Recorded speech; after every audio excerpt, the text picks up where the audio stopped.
Започваме поредица от няколко клипа, в които ще представим голяма част от продуктите, които се продават в сайта Cheaper, за да ви запознаем обективно с тях, да ги видите, така да се каже, на живо и с цел да избегнем това някой да си купи нещо, което не му трябва и съответно после да започнем едни полемики безкрайни, че това не е същия продукт, че не е хубав продукт, не е лош или така или иначе.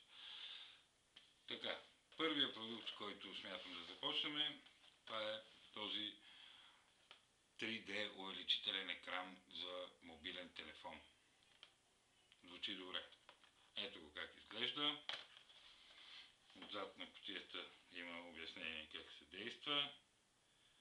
Сега ще пробваме да видим какво ще стане. Аз винаги ги отварям отдолу. Може би не е правилно. Така.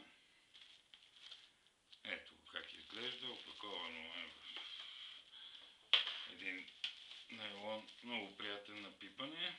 Изваждаме лупата. Ето. Какво представлява? Увеличава, Така. Ето. Вътре има две неща. Штракалки. Тук се опира лупата. А тук, както беше на картинката, телефон. Трябва да легне телефон. Сега ще видим какво ще стане на живо. Приготвил съм един клип. Естествено, тези дни пак се говори за междузвездни войни, затова клипа ще е на междузвездни войни, естествено.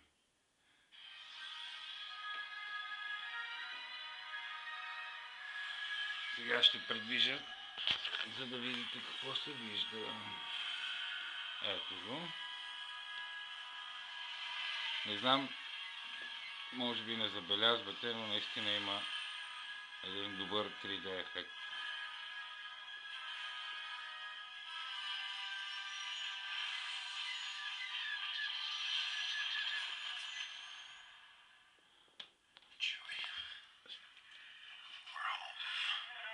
Така. Мисля това да беше с първия продукт. Не знам за вас. Аз мисля, че върши работа. Наистина интересно как благодарение на лупата по някакъв начин наистина има някакъв 3D ефект. Образите изпъкват напред. Подходящ продукт, ако примерно не сте вкъщи и нямате по-голям дисплей, защото ако имам 20-инчов монитор, едва ли ще използвам този 7-инчов 3D дисплей. Това беше.